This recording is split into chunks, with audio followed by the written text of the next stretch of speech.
This is a YouTube reading, correct? Mhm. So it will be public. And we're doing a repeat because the other one didn't come out with the recording.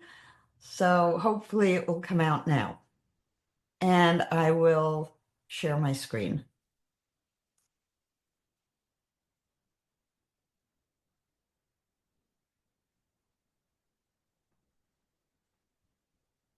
Can you see the screen now?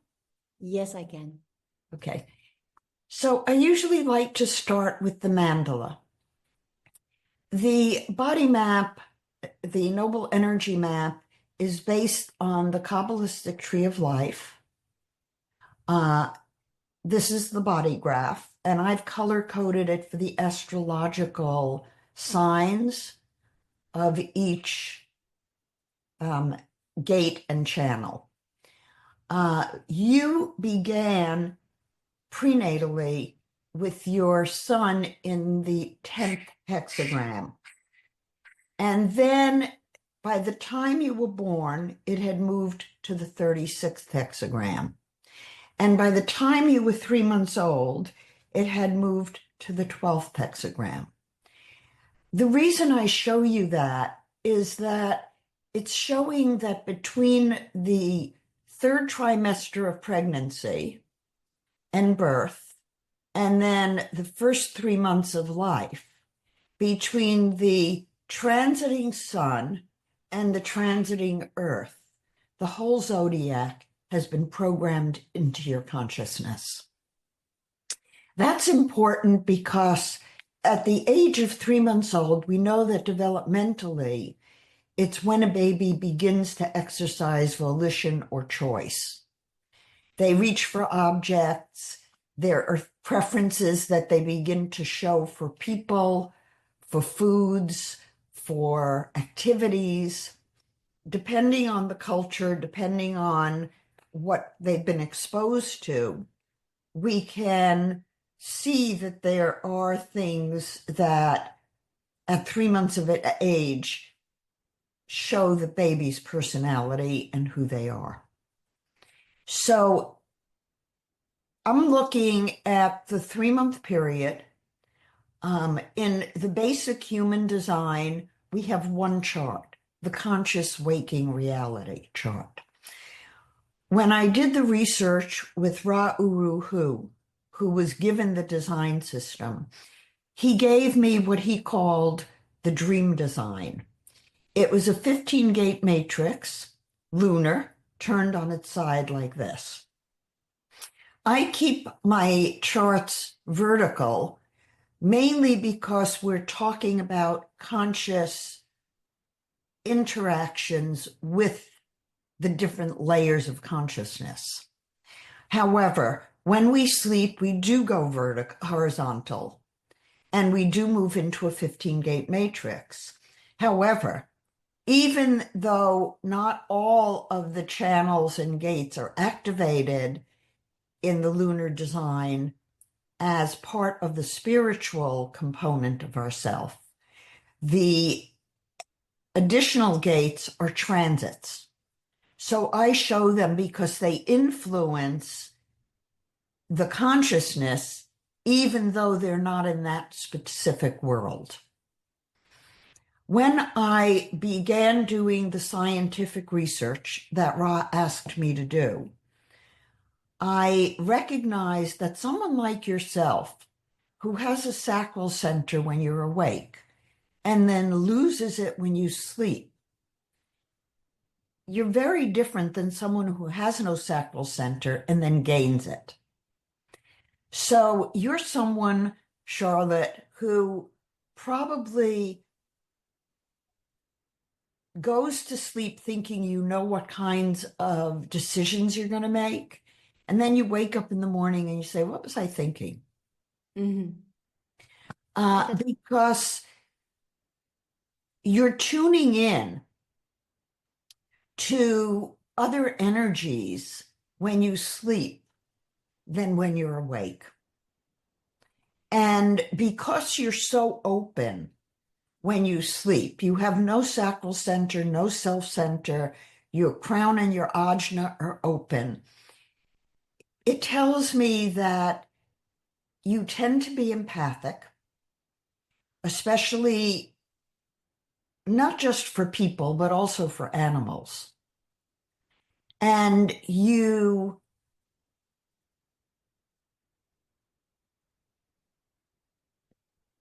use your breathing as a way to know if you're balanced or not. That's important. It's also important to see in looking at these, and let me just back up for a minute and say, we're looking at the mental world, the conscious waking reality. We're looking at the spiritual world.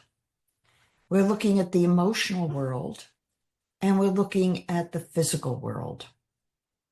We live in 4 worlds all the time, not just part of the time. And those worlds develop prenatally and postnatally. And in the postnatal, we track developmental critical periods in early human development. So when I did the calculations using the lunar date and the lunar minute date to find the differential in my twin kittens who were born seconds apart, and the physical chart differentiated them. But when we look across the 3-month period, they track to developmental critical times in early human development: attachment, spiritual anchoring, and how things manifest. So the charts have held up scientifically from a psychological standpoint, a physiological standpoint, and scientifically documented from the standpoint of factors and statistical tests on the different body graphs with their different calculations. So what we're really looking at is, as you developed over those first 3 months of your life,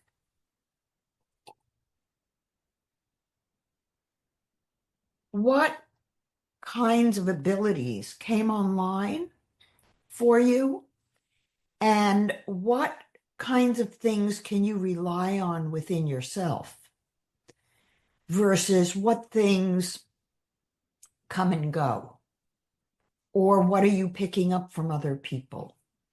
So looking at your designs, all 8 of them, notice that the self center was pretty strongly defined on a conscious waking level. But internally, you're extremely sensitive to the needs and wants of other people. And when we look at your composite, we see that you become, in composite, a single definition manifesting generator. 99% of the population in composite become a manifesting generator. What's very interesting in your specific design is that in composite, and even when you were born, so this natal integrated chart shows the 4 charts on the prenatal birth side, and the 4 on the second page show what happened after you were born. So when I look at the composite, I'm struck with how strongly defined the self-center is. And you have prenatally to birth 7 out of 8 activations, but postnatally you have all 8 activations. So while you like to remain open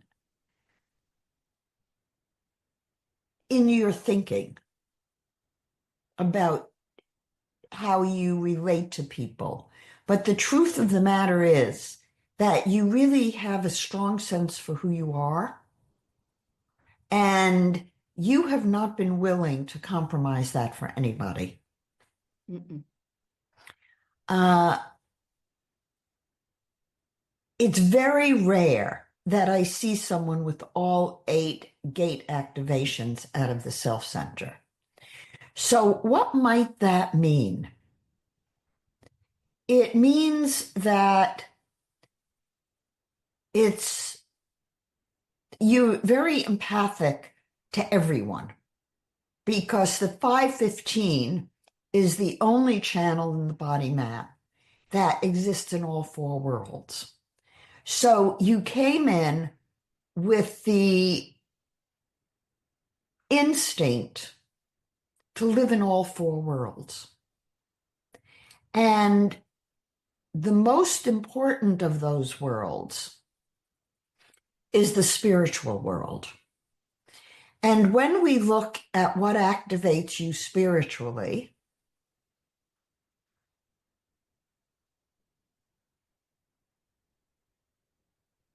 in the spiritual design, you have the 62nd hexagram,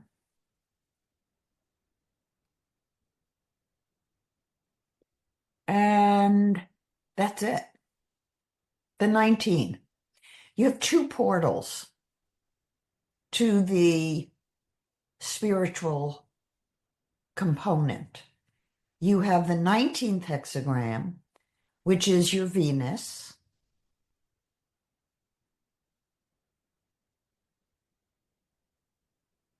You have the 22nd hexagram, that is a bridge to a portal that you ultimately get postnatally with your son.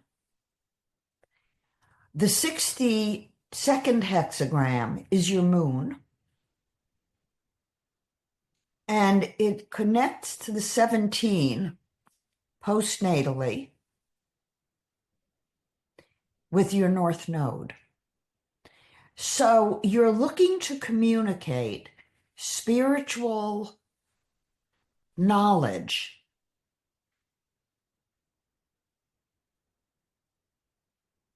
as part of your life mission, which you sense intuitively when you're in the world with people.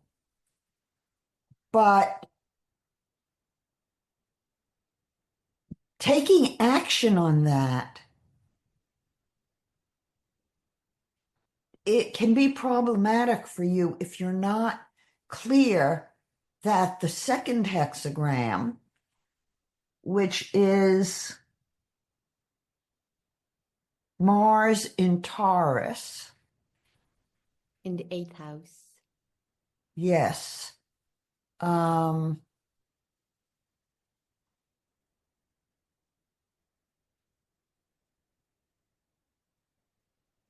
It goes from the 63, though. Double planetary activation in the 63, which is Mars and Jupiter, and prenatally. And then it moves to the 13 and the 2. 13 in Aquarius. 225, right? What? The 225, right? If it's Mars and Jupiter? Yeah, but you also gain Venus in the 13 in Aquarius. So the Mars is 2, and then the 25 is Jupiter, activating the channel 2551, and you have 51 in the North Node. So communicating spirit, even though these activations are not necessarily spiritual, but they are higher octave understanding of consciousness. And so the fact that you have the South Node in the 57 and then you lose it, you don't get it back. So you're doing this dance in your life between your inner life and what you feel you're here to manifest, which is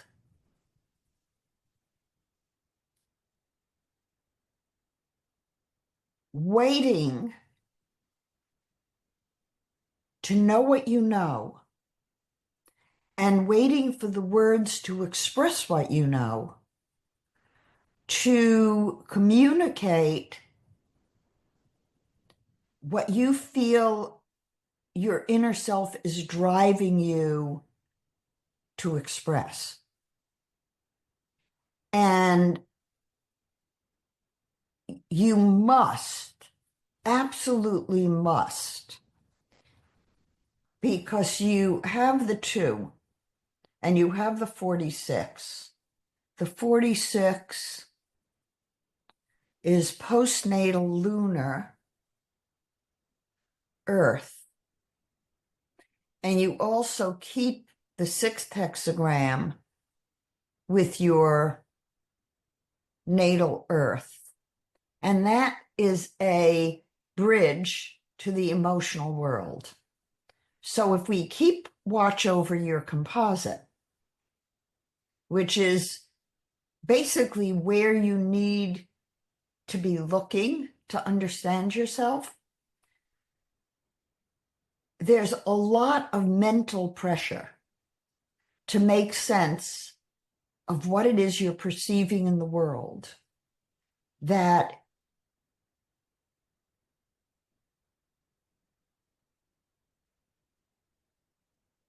you understand on a nonverbal level, but you cannot verbalize until the words come to you.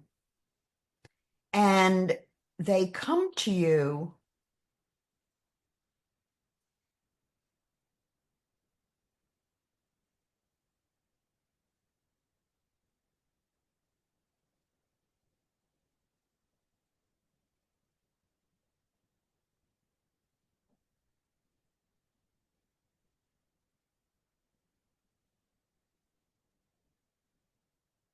it takes you about a week to begin to know what it is you know about people.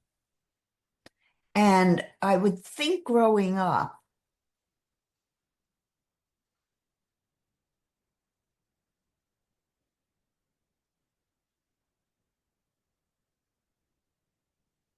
that you didn't trust the intuition because you were told not to.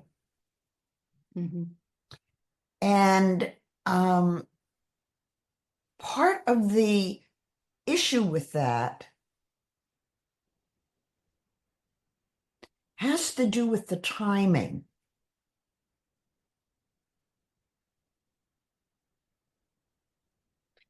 See, you have an open self-center internally.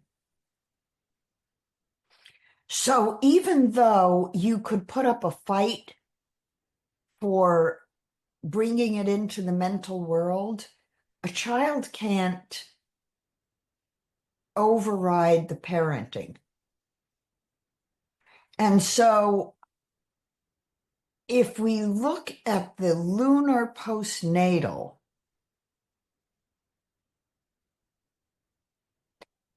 you would have had the self-center already confirmed. And you keep the 48. It's also my ascendant, the 48. Well, it gave you the depth to know that what was going on in your early life didn't resonate with you. Mm-hmm. So what I like to do with these charts is to use them to empower people because they're a roadmap, a treasure map, if you will, of how you make decisions and how you process information. They do not define you, but they give you the map of when to speak and when to keep quiet, when to take charge and when not to, and when you're vulnerable and need to say to everyone outside of yourself, stop. I need to be inside myself to know what's right for me. And you knowing what's right for you is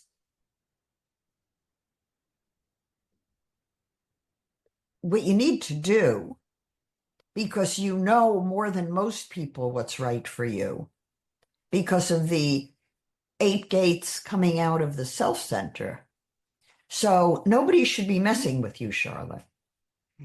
And if somebody wants you to do something that you know, because you know, that it's not right for you to do or would be putting you under stress if you took it on, then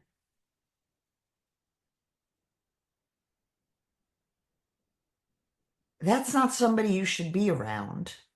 And you certainly should not take on transforming their emotional stuck place because it's going to cost you energy. Mm. Do you have any questions for me? Yes, I actually do, because I can really resonate with everything that you're telling me. And what you're saying in the last part, I shouldn't be transforming emotional blockages or energy. I think that's exactly what I started doing as a child and kept doing most of my life, because it was the only way that people would not think of me as someone who was stubborn or selfish or difficult. Because when I tried to express what I did not want or what I did want, it You was were all labeled. yes, Yeah. exactly. And I think the biggest aha for me, with you also saying that I know more than I think I know, when I saw my human design chart the first time, I think it's now 3 years ago, I was told that I was a generator and that I had a completely open voice, throat chakra. And the first thing that I started doing research about was Chiron. And I started reading books about Chiron, and I started asking everyone, why is Chiron not giving definition in my chart? And it wasn't until I found you that I found someone who did consider Chiron as an important part of the chart. And in my case, it changes everything about It changes everything. So how do you look at Chiron and why it is an important planet, or can we call it a planet, or is it an We asteroid? call it a planet. It's a planetary body. Um, Chiron was discovered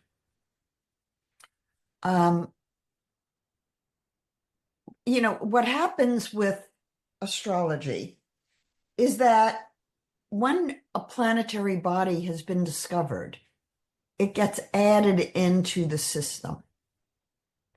And so, for example, Pluto wasn't really recognized as a planet until the 20th century.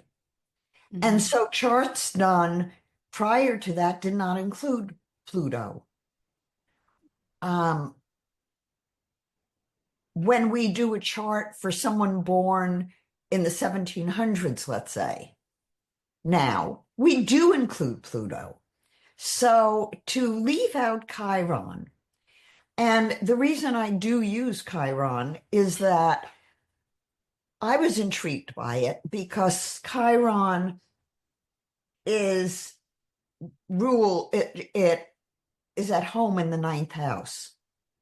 And I'm a Sagittarius, which is the ninth house. So I was always intrigued by it. But then I discovered the Magi astrology system. And the Magi astrologers believed that Chiron was the most important planetary body in the chart because it is the gifts, the healing, and they claimed that if Chiron had aspects in your chart, those will show your gifts. So I began using it. And I was an astrologer way before I found human design.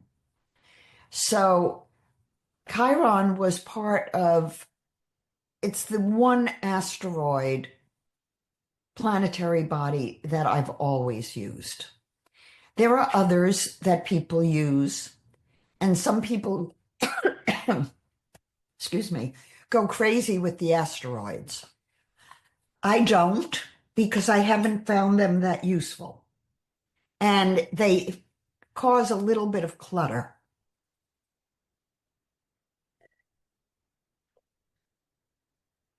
So I'm of the belief, why include things that are not necessary? In any case, in your chart, Chiron moves from the 45 to the 35. In the 45, that is breathing, because it's the only channel in the human design body graph that goes from the throat to the heart muscle itself. So what does that mean? It means the 4521 is oxygen. Now, Rob talked about it as control of resources. And if we think about that, what are you controlling? The intake of oxygen. So your cue to any stress in your life is your breathing changes. And so if you pay attention to the rhythm of your breathing, if you are exposed to someone whose frequency does not resonate with you, 58, 48, leave the field. Don't try to make relationships that you know are not right for you right. What's the point? There are people you have to relate to in your waking life that you may prefer not to relate to in the other dimensions of consciousness. But keep in mind that the mental waking world, and I'll show you the matrices, we have 4 matrices: mental, spiritual, emotional, and physical. Notice that only the physical and the mental have the solar plexus. The emotional angelic world does not have the solar plexus, which may surprise people. But the emotional angelic world is about transforming emotional reactivity from the 6th gate to, you can barely see it because it's the green of Virgo, but the 59th hexagram is the green, and you have it. And to just show you, you have it in every single chart. So what that means is that you take in emotional energy. Now, you can send it up to the throat, or you can send it to the sacral center. But then I would need someone with the 59, right? To send it to the sacral center? Yes, or you can send it through some of these connections to the root. You have the 19.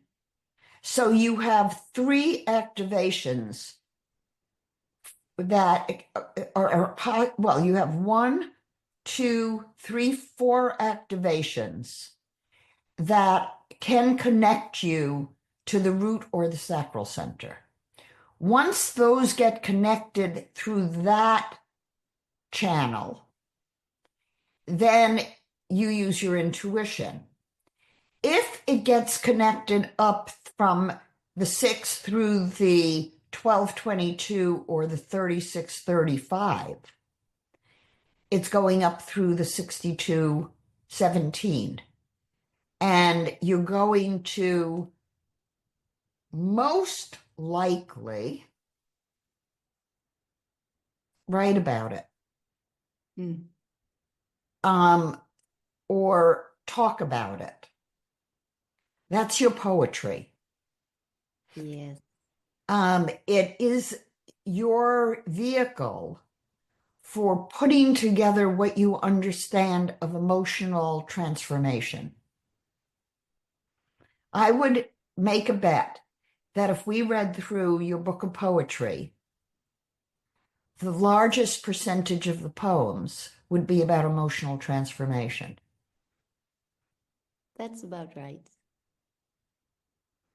I also experience it like that. I have emotional experiences, and then the moment I understand them, like you earlier said, the words just come.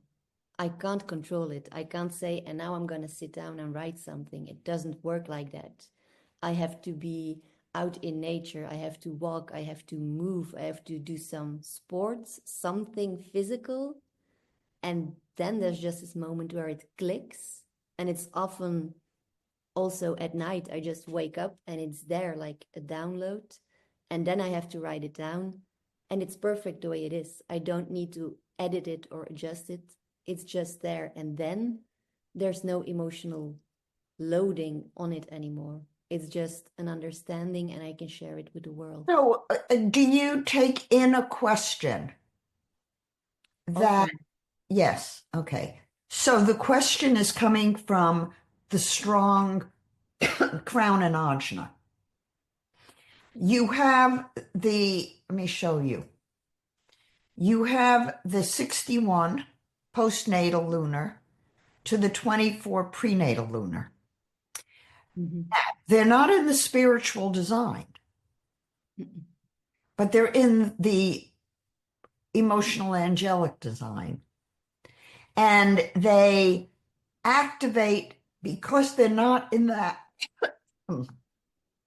world, they activate unconsciously. So when you meet somebody, it's always triggered by something outside of you, not inside of you. And the reason I say that is because you're picking up on the energy around you. But with your strong self-center in the mental world, you know better than to take it in. So it probably drove your parents crazy that they couldn't control you. That you wanted to understand something about their process vis-a-vis you, but you were not.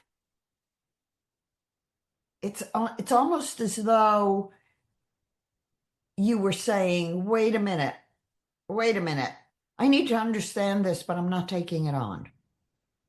Now, there were things you took on that you should not have taken on. And I think that those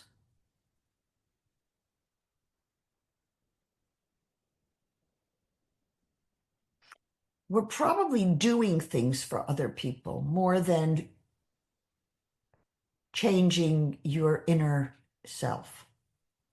Mhm. You could go through the motions, and if your family of origin people was sensitive to the fact that you were not invested, it would have made them angry. You know what I'm saying?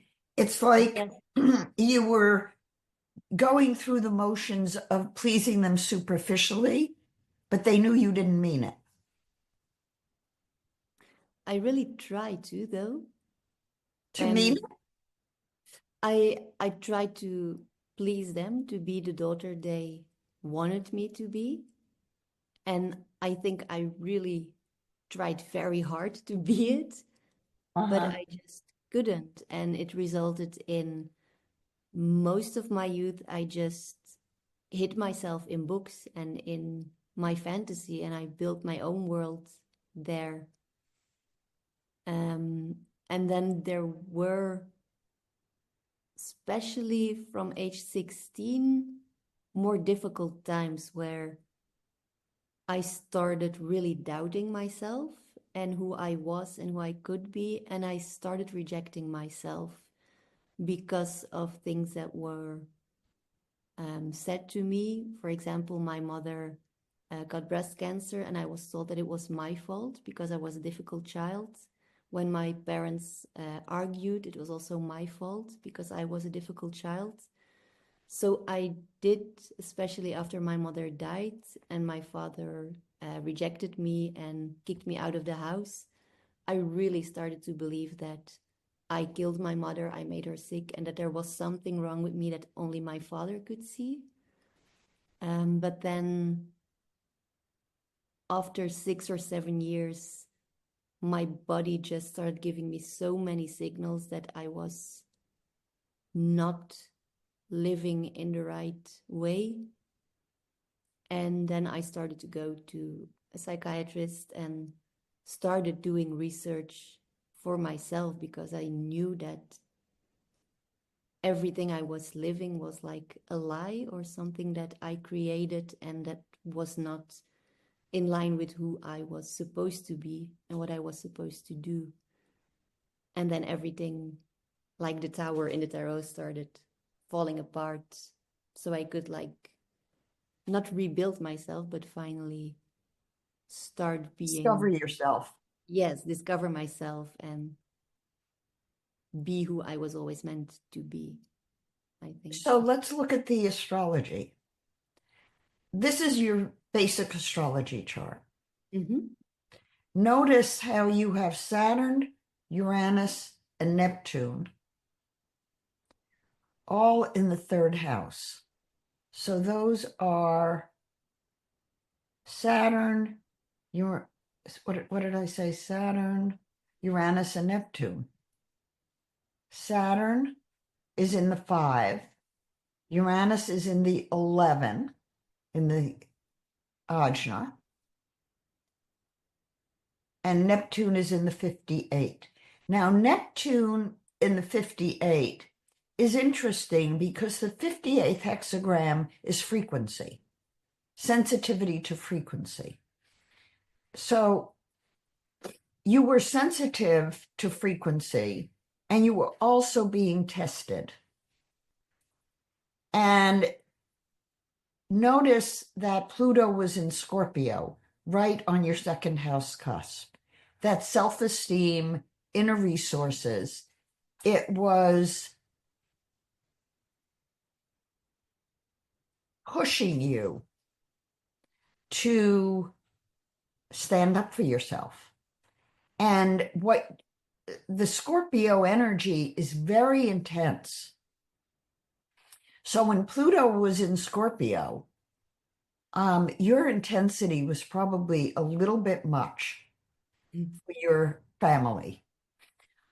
You also had these 3 planets in the 6th house, Chiron in the 9th. So your values were always important to you. And nice aspect with the south node on the ascendant, and your moon in Libra. So you're an artist. You want things to be balanced. You want things to be aesthetic. You want things to be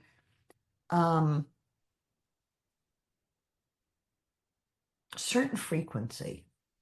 Mm-hmm.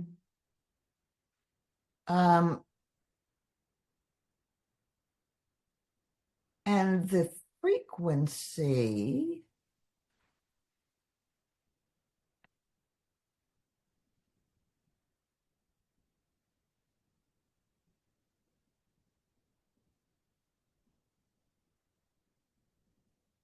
well, Venus in Scorpio is the first hexagram.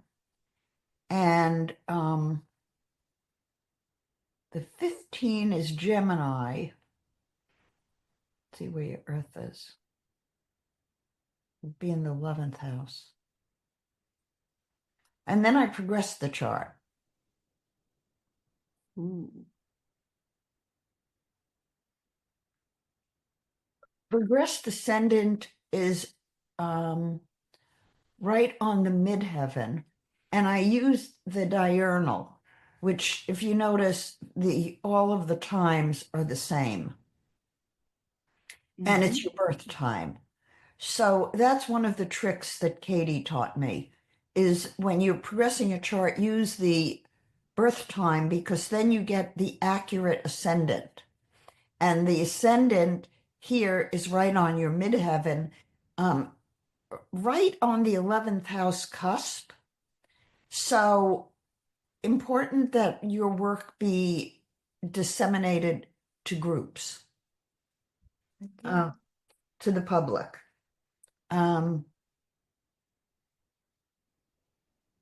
interesting because I do feel that I am not very keen on one-on-one work, but I do like to be in front of big crowds and audiences and groups. Then follow that. I'll do that.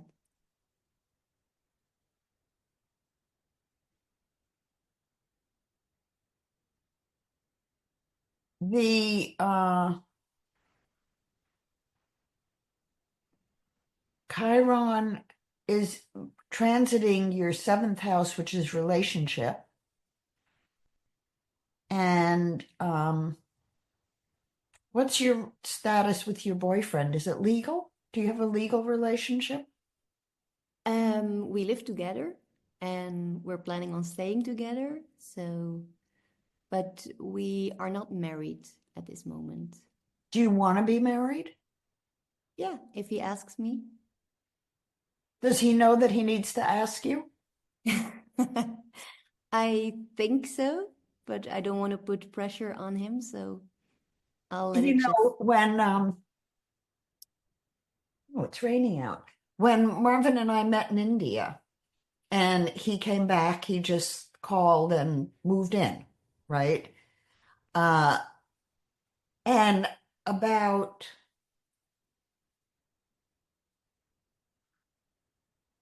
8 months later, my daughter said to me, are you and Manchita going to get married?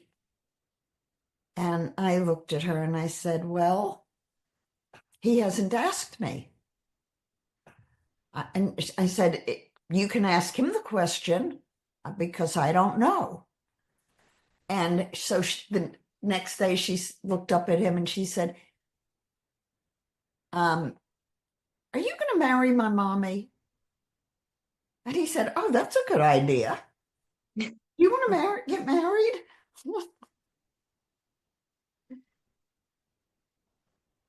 So sometimes men are a little bit dense and they don't know that the woman is not going to ask them to ask them. Mhm. But it looks like if you wanted to get married, it would be a good time to do so. It Okay. would be like a destiny thing. I'll let destiny bring it on me if it's meant to be.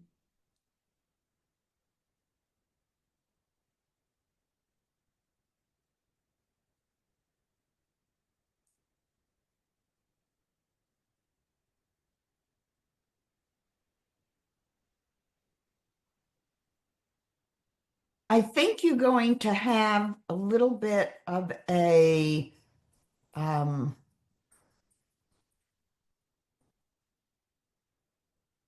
I'm looking for the right word.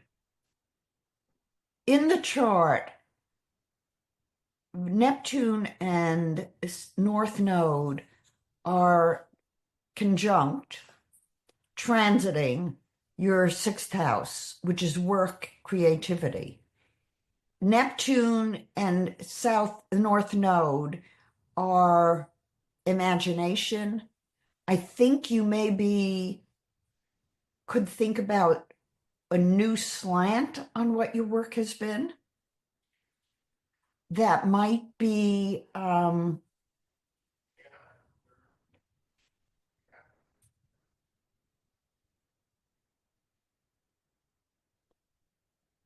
beyond what you think it could be. Okay. I'm Uh, playing with some new ideas, but I think since you can transform emotional energy, I think you should think about how that could be integrated into your poetry mm, and more visibly. So people begin to see your poetry not just as communicating, but as transforming. interesting. That the connections that you can see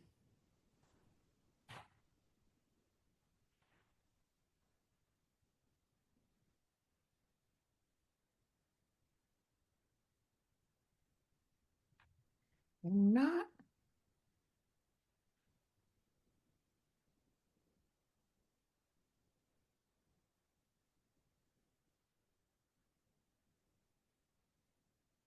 Uranus is in Sag and your sun is in Pisces.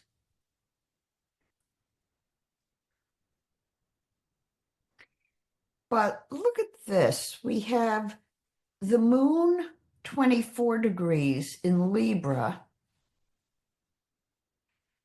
and it's two signs away from your Saturn Uranus conjunction. And it's right smack in the middle. And that's a sextile. So it's a nice, you can take those issues from childhood and reframe them in a way that can build somebody's acceptance of their sensitivity, their openness, and their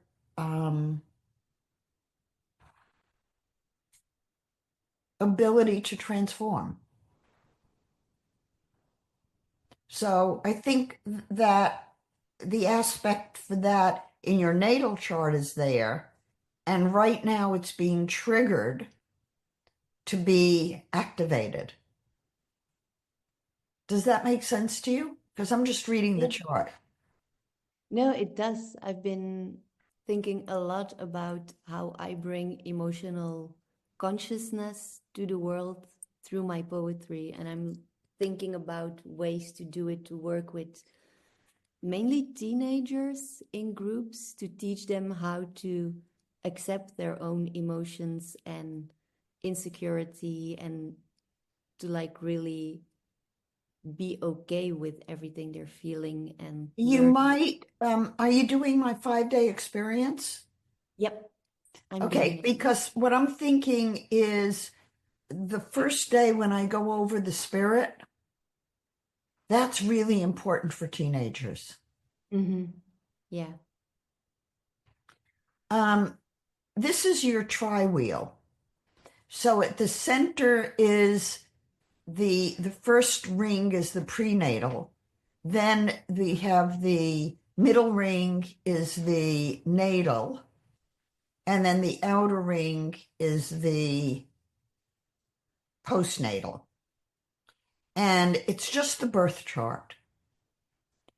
And it shows the alignment of the planets and how they shift. So in the prenatal, you have a Leo ascendant, whereas in your regular chart, you have a Libra ascendant. So that's a very interesting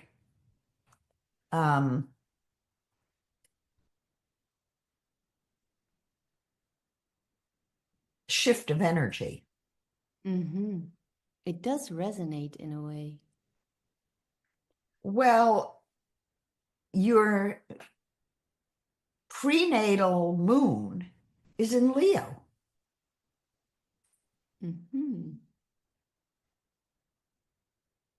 18 degrees of Leo, 7th hexagram. So right on, well, it's not quite on your ascendant, but the postnatal ascendant is right on your prenatal moon.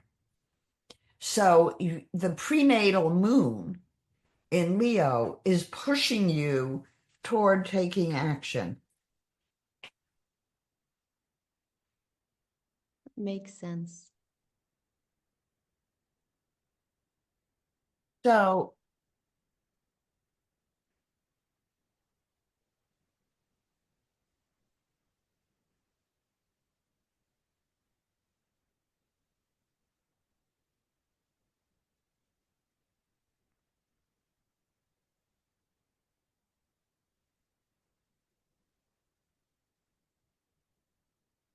well, look at that. The postnatal moon is on the descendant of your postnatal chart, of your prenatal chart.